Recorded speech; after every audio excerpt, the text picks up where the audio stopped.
कहानी की शुरुआत में हम देखते हैं ली जंग नाम के एक जवान लड़के को। उसे शुरुआत से ही जूडो, कराटे और मार्शल आर्ट्स का काफी ज्यादा शौक रहा। इस वजह से वो ताइक्वांडो में सेकंड लेवल का ब्लैक बेल्ट चैंपियन भी रहा। इन सब चीजों के अलावा वो खाली समय में अपने दोस्तों के साथ मस्ती किया करता। इसके बाद हम ली के पिता को देखते हैं, जो एक छोटा सा रेस्टोरेंट चलाते हैं। शाम के समय अपने सारे कामों से फ्री होने के बाद ली अपने पिता की दुकान पर फूड डिलीवरी का काम करता है। ऐसे ही एक रात जब वो फूड डिलीवरी करने के बाद अपने घर लौट रहा था, तो उसने देखा कि किसी सुनसान गली में एक पुलिस वाले और एक गुंडे के बीच में लड़ाई चल रही है। पुलिस वाला क्रिमिनल को पकड़ने की कोशिश कर रहा था। ली बिना सोचे समझे उस पुलिस वाले की मदद करने लगा। जब एक टूटी हुई कांच की बोतल से वो क्रिमिनल पुलिस वाले को मारने वाला था, तभी ली ने सही समय पर पहुंचकर उसे बचा लिया। हालांकि गुनहगार अभी भी मानने को तैयार नहीं है। तब ली ने उसे एक जबरदस्त लात मार के बेहोश कर दिया। इस दौरान ली ने देखा कि उस गुंडे के पैर में काले रंग की कोई इलेक्ट्रिक बेल्ट बंधी हुई है। ली को समझ नहीं आया कि ये क्या है। वो पुलिस वाला वेनिस ली की बहादुरी देखकर काफी इम्प्रेस हो गया। काफी ज्यादा घायल होने की वजह से वेनिस को हॉस्पिटल में भर्ती किया गया। वहीं ली को उसकी बहादुरी के लिए पुलिस डिपार्टमेंट की तरफ से अवार्ड भी दिया गया। इसके बाद पार्क नाम का एक पुलिस वाला उससे मिलने आया। उसने ली को बताया कि शहर में लगभग 500 ऐसे लोग हैं जिनके पैरों में एक काले रंग का एंकल बैंड बंधा हुआ है। ये असल में एक तरह का जीपीएस ट्रैकर है, जिससे पुलिस उनकी लोकेशन पर नजर रखती है। ये लोग असल में ऐसे क्रिमिनल्स हैं जो हाल ही में जेल से छूट कर आए हैं और ये कुछ बड़ा कांड करके ही अंदर गए थे। पुलिस उन पर नजर रखती है ताकि वो दोबारा जुर्म करें उससे पहले रोक सके। पार्क ने ली को ऑफर दिया कि वो उनके साथ काम करे। शुरुआत में ली ने मना कर दिया, लेकिन पार्क ने समझाया कि इस काम के लिए उन्हें मार्शल आर्ट एक्सपर्ट्स की जरूरत है। जिस पुलिस वाले को ली ने बचाया था वो बहुत ज्यादा घायल होने की वजह से 1 महीने तक काम पर नहीं लौट पाएगा। पार्क ने कहा कि जब तक वेनिस नहीं आता तब तक ली उनकी टीम के साथ काम कर सकता है। ली के दोस्तों ने भी कहा कि कर ले भाई, बढ़िया काम है। ली के पिता ने भी इसके लिए उसे इजाजत दे दी। अगले ही दिन ली ने पुलिस फोर्स को ज्वाइन कर लिया, लेकिन ये डिपार्टमेंट पुलिस डिपार्टमेंट से थोड़ा अलग है। यहाँ के लोगों को ना तो पुलिस वाली यूनिफॉर्म पहननी होती है और ना ही इन्हें किसी क्रिमिनल से पूछताछ करने के लिए किसी वारंट की जरूरत है। उनका काम है क्रिमिनल्स की लोकेशन पर नजर रखना और जब भी उनके एंकल बेल्ट की बैटरी 30% से कम हो जाए उन्हें फोन करके रिचार्ज करवाना। मान लो उस क्रिमिनल ने कॉल नहीं उठाया या कॉल उठाने के बाद भी चालाकी दिखाई, तो इन लोगों का काम है वहाँ जाकर उससे पूछताछ करना और जरूरत पड़ने पर उसे गिरफ्तार कर लेना। यहाँ शुरू के कुछ घंटे तो ली के लिए काफी बोरिंग थे और उसे ऐसा लगने लगा कि इस काम को ज्यादा दिन तो नहीं कर पाऊंगा मैं। लेकिन फिर उसे दिखाई दिया कि एक क्रिमिनल के एंकल बैंड की बैटरी 30% से कम हो गई है। फिर जब ली ने उसे कॉल किया तो उसने बिना बात सुने फोन काट दिया। इन लोगों ने जब उस क्रिमिनल का रिकॉर्ड चेक किया तो पता चला कि उसे रिंग के चक्कर में अंदर डाला गया था। इसीलिए पार्क ली को अपने साथ लेकर तुरंत उस लोकेशन पर पहुंचा। ली ने नोटिस किया कि उसके घर की एक खिड़की में लोहे की बार नहीं लगी हुई, तो उसने पार्क से कहा कि इस आदमी ने खिड़की से कूदकर भागने का पूरा प्लान बना रखा पहले ही। इसलिए पार्क उसे पकड़ने के लिए मेन दरवाजे से आया, जबकि ली बाहर खड़ा हुआ उसकी खिड़की से कूदने का इंतजार ही कर रहा था। वहाँ पहुंचकर पार्क को पता चला कि ये क्रिमिनल बिल्कुल नहीं सुधरा। वो अभी भी किसी लड़की के साथ जबरदस्ती करने की कोशिश कर रहा था। फिर पार्क से बचने के लिए वो तुरंत ही खिड़की से कूदकर बाहर भागा, लेकिन वहाँ तो ली उसका पहले से इंतजार कर रहा था। उसने तुरंत ही उसे एक लात मार के अपने कब्जे में ले लिया। यहाँ पार्क भी ली की बहादुरी देखकर काफी खुश हुआ। फिर ये लोग उसे अरेस्ट करके अपने साथ ले गए। इस पूरे प्रोसेस के दौरान ली को महसूस हुआ कि इस काम में मजे के साथ साथ काफी ज्यादा रोमांच भी है और फिर उसने उस लड़की की इज्जत बचाई। उसने सोचा कि इससे अच्छा काम तो हो ही नहीं सकता। इसके 2 दिन बाद ये लोग एक ऐसे क्रिमिनल को पकड़ने गए जिसकी नजर वहाँ पार्क में खेल रहे छोटे बच्चों पर थी। ली उस घिनौने आदमी को पकड़ने के साथ साथ थोड़ा बहुत पीटना भी चाहता था, लेकिन पार्क ने उसे रोकते हुए कहा कि हम ऐसा नहीं कर सकते, वरना कल को इन्वेस्टिगेशन के दौरान हमारे ऊपर भी कार्रवाई हो सकती है। ली इस काम में हर रोज कुछ नया सीख रहा था और पार्क भी उसकी बहादुरी से काफी खुश है। फिर उसने ली को ऑफर दिया कि क्या वो आज रात उसके साथ डिनर करेगा। तो ली ने पूछा, मैं अपने दोस्तों को भी ले आऊं? फ्री का खाना उन्हें भी बहुत पसंद है। पार्क ने कहा कि हाँ बिल्कुल जरूर, तुम्हारे दोस्तों से मिलकर मुझे भी खुशी होगी।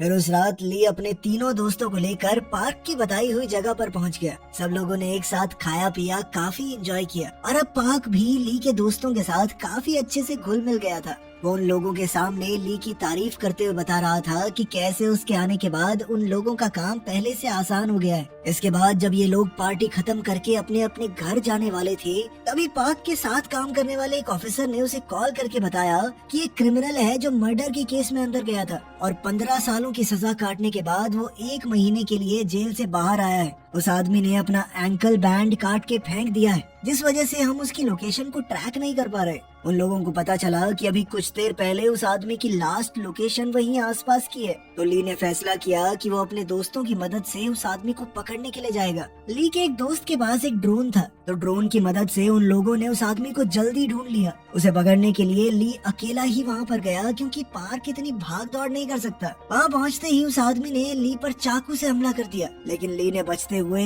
एक लात मारकर उसे गिरा दिया। लेकिन इससे पहले कि ली उसे गिरफ्तार कर पाता, वो आदमी अपने ही चाकू लगाकर कहने लगा कि दूर हट जाओ वरना कुछ गलत कर दूंगा मैं। अब ली के लिए ये सिचुएशन बिल्कुल नहीं थी, उसे समझ नहीं आ रहा था कि यहाँ क्या करना चाहिए। तो पार्क उसे फोन पर ही गाइड करने लगा कि ऐसी सिचुएशन से कैसे निपटा जाता है। वो आदमी कह रहा था कि मैंने जेल से निकलने के बाद सुधरने की कोशिश की थी, लेकिन जब भी कोई मेरे पैर में वो एंकल बैंड देखता था तो मेरा मजाक उड़ाता था। पार्क सारी बात सुन के ली को कान में बता रहा था कि क्या करना है। ली ने वही बातें दोहराई कि तुम्हें हिम्मत नहीं हारनी चाहिए, तुम्हारे आसपास के लोग क्या कह रहे हैं उस पर ज्यादा ध्यान मत दो, और जितना ज्यादा हो सके खुद को हमेशा सही रास्ते पर रखो। फिर कुछ ही महीनों के अंदर तुम्हारा ये एंकल बैंड भी हटा दिया जाएगा और इसके बाद तुम भी दूसरों की तरह एक आम जिंदगी जी सकोगे। ली की बातें सुनकर उस आदमी को थोड़ी हिम्मत मिली और बात मानकर उसने एंकल बैंड दोबारा पहन लिया। आज उसने सीखा कि सिर्फ जोश से ही नहीं बल्कि होश से भी काम लेना जरूरी है। फिर हमें न्यूज चैनल पर खबर दिखाई जाती है कि डोंगू नाम का एक बहुत खतरनाक अपराधी बहुत जल्द जेल से छूटने वाला है। ये आदमी बहुत ही घटिया किस्म का था। उसके ऊपर लगभग 15 ऐसे केस थे जिसमें 12 या उससे कम साल के बच्चों के साथ उसने गलत किया था। पुलिस वाले इस बात को लेकर बहुत सीरियस थे कि कुछ भी हो इस आदमी पर नजर रखनी होगी, क्योंकि उसके बीते हुए कल को देखते हुए इस बात का पूरा शक है कि वो दोबारा भी ऐसा कुछ कर सकता है। कुछ दिन बाद ली बाजार से गुजर रहा था। उसने रेस्टोरेंट में बैठे हुए एक ऐसे आदमी को देखा जिसके पैरों में वो एंकल ब्रेसलेट लगा हुआ था। वो आदमी जिस तरह से वेट्रेस को छूने की कोशिश कर रहा था, उसे देखते ही ली समझ गया कि इसके इरादे गंदे हैं। इसलिए उसने तुरंत अपने ऑफिस पहुंचकर उस आदमी की हिस्ट्री चेक की और यहाँ उसे पता चला कि ये आदमी बलात्कार के केस में अंदर गया था। चार्जिंग न होने की वजह से उसका एंकल बैंड भी बंद हो गया था। तो ये सारी बातें यही इशारा कर रही थी कि वो जरूर कोई कांड करने वाला है। फिर ली और पार्क उसी एरिया में पहुंचकर उसे कुछ ऐसी दुकानों में ढूंढने की कोशिश करने लगे जिन दुकानों पर सिर्फ लड़कियां काम करती हैं। वहीं दूसरी तरफ ये क्रिमिनल सबकी नजरों से बचते हुए एक ऐसी नाई की दुकान पर पहुंचा जिसकी ओनर एक औरत थी। इस आदमी ने उसे मार पीट कर काफी हद तक अपने कंट्रोल में ले लिया, लेकिन सही समय पर वहां पहुंचकर ली ने उसे बहुत मारा और इस तरह एक बार फिर से ली ने क्राइम होने से पहले ही रोक दिया। इसके बाद पुलिस वालों के बीच मीटिंग चल रही है कि डोंगू नाम के उस क्रिमिनल पर कौन सी टीम नजर रखेगी। पार्क ने कहा कि हमारी टीम में ली जैसा एक जाबाज आदमी है, तो मैं चाहता हूँ डोंगू की जिम्मेदारी हमारी टीम को मिले। इसके बाद जब ली पार्क से मिला तो उसने बताया कि ये काम मुझे बहुत अच्छा लग रहा है और इसीलिए मैं इस काम को हमेशा के लिए करना चाहता हूँ। पार्क उसकी ये बात सुनकर बहुत खुश हुआ। जल्द ही वो दिन आया जब डोंगू नाम का वो क्रिमिनल जेल से आजाद होने वाला है, तो उससे मिलकर उसके पैरों में वो एंकल बैंड बांधने का पूरा काम करने के लिए ली और पार्क जेल में पहुंचे। उसके पैरों में वो डिवाइस बांधने के बाद पुलिस की एक टीम उसे घर छोड़ने के लिए भी गई। बाहर डोंगू के खिलाफ बहुत खतरनाक प्रदर्शन चल रहा था। लोगों का कहना था कि ऐसे घटिया आदमी को बाहर क्यों निकाल रहे हो, इसे फांसी दे देनी चाहिए। लेकिन फिर भी डोंगू को उसके घर में छोड़कर पुलिस की टीम वहां से चली गई और अब आने वाले समय में ली और उसकी टीम का सबसे बड़ा चैलेंज होगा डोंगू पर नजर रखना। फिर रात के समय डोंगू का एक पुराना दोस्त छुपते छुपाते उससे मिलने के लिए आया। ये दोनों उस बिल्डिंग की छत पर जाकर बातें करने लगे। इन दोनों की बातें सुनकर साफ पता चल रहा था कि एंकल बैंड के चक्कर में ये दोनों ही पुलिस वालों से बहुत ज्यादा चिढ़े हुए हैं। डोंगू के इस दोस्त का नाम रॉजर है और कुछ साल पहले तक ये दोनों एक ही जेल में बंद हुआ करते थे। फिर उसने डोंगू से पूछा कि उस लेटर में मैंने तुम्हें जो ऑफर दिया था, क्या तुमने उस बारे में सोचा? डोंगू ने कहा कि वो काम मैं करना तो चाहता हूँ, लेकिन इस एंकल बैंड के चक्कर में थोड़ा डर रहा हूँ। लेकिन फिर रॉजर ने कहा कि तुम पुलिस वालों से मत डरो, वो सब हम संभाल लेंगे। इसके 2 दिन बाद ली ने देखा कि डोंगू अपने घर से निकलकर किसी पॉश एरिया की तरफ जा रहा है। जिस बिल्डिंग के अंदर डोंगू घुसा उस बिल्डिंग के अंदर छोटे बच्चों की एक कोचिंग क्लास भी चलती है। इस वजह से ली भी उसका पीछा करते हुए तुरंत उस जगह पर पहुंच गया। डोंगू वहां बेसमेंट में पहुंचकर अपने दोस्त रॉजर और उसके लोगों से मिला और अब पता चला कि वो दोनों किस काम की प्लानिंग कर रहे थे। असल में ये दोनों घिनौने लोग छोटे बच्चों की गलत वीडियोस बनाकर उन्हें डार्क वेब पर डालने का काम करते हैं और इस काम में ये लोग डोंगू को भी अपने साथ मिलाना चाहते हैं। यहाँ पर हर एक वीडियो के लिए डोंगू को काफी मोटी रकम मिलने वाली है और इस तरह का काम करने में उसे वैसे भी मजा ही आता है, शर्म नहीं। उसने तुरंत ही उनका ऑफर मान लिया। ली भी उसका पीछा करते हुए यहाँ तक पहुँच चुका था, लेकिन ये लोग जिस गाड़ी के अंदर बैठे हैं उसके शीशे काले हैं, तो बाहर से ली को अंदर का कुछ नहीं दिख रहा, जिस वजह से उसने बस गाड़ी का नंबर नोट किया और वहाँ से चला गया। फिर उसने पाक को फोन करके बताया कि डोंगू उसे नहीं मिला। तो फिर पाक ने डोंगू को कॉल करके उससे पूछा कि बताओ इस वक्त तुम कहाँ पर हो। डोंगू ने कहा कि मैं तो कुछ नहीं, यहाँ पे थोड़े नूडल्स खाने के लिए आया था। और इतने में ली उसे ढूंढ पाता उससे पहले ही डोंगू एक थाई रेस्टोरेंट में जाकर बैठ गया। डोंगू ये पहले से जानता था कि उस पर नजर रखी जा रही है, इसलिए इस बार वो पुलिस वालों को चकमा देने में कामयाब रहा। अगले सीन में हम ली और पार्क को उनके ऑफिस में बैठा देखते हैं। ली ने कहा कि डोंगू के घर के आसपास भी कुछ थाई रेस्टोरेंट्स हैं। आखिर में नूडल खाने के लिए वो इतनी दूर क्यों गया? मतलब साफ था कि उस बिल्डिंग के अंदर जाने के पीछे कोई तो वजह रही होगी। इसके बाद वो घायल पुलिस वाला जिसकी शुरुआत में ली ने जान बचाई थी, अब हॉस्पिटल से डिस्चार्ज होकर वापस आ गया। उसने ली को अपनी जान बचाने के लिए शुक्रिया कहा और साथ ही उसे तोहफे के तौर पर ग्लव्स दिए। वेनिस के ठीक होकर लौटने के बाद इनकी टीम अब और ज्यादा मजबूत हो गई। अगले दिन एक 10-11 साल की छोटी बच्ची को खेलते समय किसी ने किडनैप कर लिया और वहीं दूसरी तरफ डोंगू के दोस्त रॉजर ने उसे वो जगह दिखाई जहाँ पर वो लोग वीडियो शूट करने वाले हैं। उन पर पुलिस वालों ने अपनी नजरें गड़ाई हुई थी। ऐसे ही एक रात जब डोंगू अपने घर से निकलकर कहीं जा रहा था तो ली भी चुपके से उसका पीछा करने लगा। वहीं दूसरी तरफ पुलिस वालों को एक ऐसे क्रिमिनल के बारे में पता चला जिसने कुछ घंटे पहले अपनी लोकेशन बदली है और उसके एंकल बैंड की बैटरी भी 30% से कम है। वेनिस ने उससे पूछताछ करने के लिए कॉल की, लेकिन उस आदमी ने उसकी किसी भी बात का सीधा जवाब नहीं दिया और कुछ आलतू फालतू बातें बोल के फोन भी काट दिया। तो अब उस आदमी का पीछा करते हुए पार्क और वेनिस उसकी लोकेशन पर पहुंचे, लेकिन ये सब इन गैंगस्टर्स का बिछाया हुआ एक जाल था। वो क्रिमिनल अपने साथ बहुत सारे गुंडों को लेकर आया था और फिर इन लोगों के बीच में जबरदस्त लड़ाई छिड़ गई। वहीं दूसरी तरफ हम देखते हैं कि डोंगू ने भी ली को फंसाने के लिए एक जबरदस्त जाल बिछाया था और डोंगू का पीछा करते हुए ली उस जाल में फंस भी गया। रॉजर के बहुत सारे गुंडे वहां ली को खत्म करने के लिए पहले से मौजूद थे, जिसके बाद डोंगू फटाफट वहां से निकल गया। वैसे तो ये गुंडे बहुत ज्यादा थे, लेकिन ली का लड़ने का तजुर्बा भी कुछ कम नहीं था। वो सब मिलकर भी ली का कुछ खास बिगाड़ नहीं पाए। ली ने उन सभी गुंडों की बड़ी जबरदस्त तरीके से धुनाई की। वहीं दूसरी तरफ पार्क और वेनिस बहुत बुरा फंस चुके थे। वो दोनों गुंडों का मुकाबला बहुत बहादुरी से कर रहे थे, लेकिन आखिरकार गुंडे उनके ऊपर भारी पड़ने लगे। फिर भी ज्यादातर गुंडों को उन्होंने ठिकाने लगा दिया, लेकिन इस पूरी लड़ाई में ये दोनों भी बुरी तरह जख्मी हो गए। वहीं दूसरी तरफ सारे गुंडों को बढ़िया पीटने के बाद ली डोंगू का पीछा करते हुए उस जगह पर पहुंच गया जहां ये लोग वीडियो शूट करने वाले थे। फिर जैसे ही वो बेसमेंट एरिया में पहुंचा तो वहां उसे किसी बच्ची के चीखने चिल्लाने की आवाजें आई। ली समझ गया कि डोंगू नाम का वो घिनौना आदमी यहीं पर आया होगा। उसके काफी कोशिश करने के बाद भी दरवाजा नहीं खुला, तो फिर उसने बाहर जाकर खिड़की तोड़ी और अंदर गया। डोंगू के साथ ही उसका दोस्त रॉजर भी वहाँ मौजूद था। अब ली वहाँ पहुंचकर दोनों को ही बुरी तरह पीटने लगा, लेकिन पुलिस वाला होने की वजह से ली के ऊपर पाबंदी है, वो उन दोनों को जान से नहीं मार सकता। इस बात का फायदा उठाकर गुंडों ने ली पर चाकू से हमला कर दिया। इन दोनों से लड़ते हुए ली भी बुरी तरह से घायल हो चुका था। इसी बीच सही मौका देखकर रॉजर तो वहाँ से भाग गया, लेकिन डोंगू अभी भी लड़की की तरफ बढ़ने की कोशिश कर रहा था। ली ने उसे बहुत मारा, लेकिन उसने भी चाकू से हमला करके उसे घायल कर दिया। इसी बीच यहाँ पुलिस के आने का सायरन बजने लगा तो डोंगू भी अपनी जान बचाकर भागा। ली ने अपनी जान दांव पर लगाकर उस बच्ची को तो बचा लिया, लेकिन बहुत ज्यादा घायल होने की वजह से उसे आने वाले कुछ दिन हॉस्पिटल में ही गुजारने पड़े। ली के पिता उसकी ये हालत देखकर बहुत दुखी हुए। उन्हें लगने लगा कि काश मैं अपने बेटे को ये नौकरी करने के लिए हाँ ही ना करता।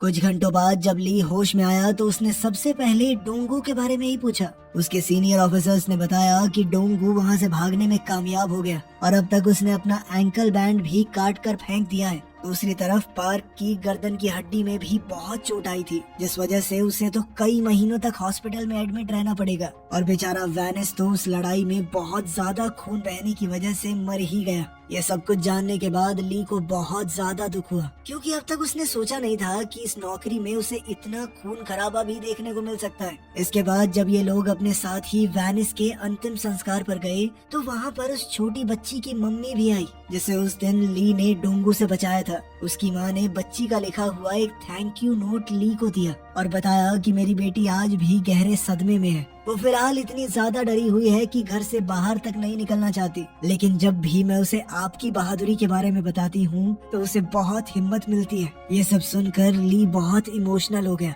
और सोचने लगा कि आखिर उस छोटी सी बच्ची की क्या गलती थी। उसको तो शायद यही लगता होगा कि पूरी दुनिया में लोगों का दिल उतना ही साफ है जितना उसका खुद का था। इसके बाद जब ली पार्क से मिलने आया तो उसने ली से कहा कि तुम इस मामले से दूर रहो, क्योंकि अब ये मामला क्राइम ब्रांच संभालेगी, वही सब कुछ देखेंगे अब। लेकिन ली फैसला कर चुका था कि वो अपने दोस्तों के साथ मिलकर डोंगू को खुद पकड़ेगा और उस घिनौने आदमी को पकड़ने के लिए उसके दोस्त भी तुरंत राजी हो गए। ली को उस गाड़ी का नंबर अभी तक याद है जो उस दिन उसे डोंगू का पीछा करते हुए बेसमेंट में मिली थी। व्हीकल नंबर से इन लोगों ने उस आदमी और उसके घर का एड्रेस भी पता कर लिया। फिर इन चारों ने वहाँ पहुंचकर उसे कब्जे में ले लिया। इसके बाद जब ली के एक दोस्त ने उसका कंप्यूटर खोला तो देखा कि वहाँ पर छोटे बच्चों के काफी सारे वीडियोस थे। ये देखते ही ली के साथ साथ उसके दोस्तों का भी गुस्सा बहुत ज्यादा बढ़ गया। इसी गुस्से में ली ने उस आदमी की आंखों में ट्रिमर मार के उसे घायल कर दिया। अपनी जान बचाने के लिए इस आदमी ने उन्हें डोंगू का पता बता दिया।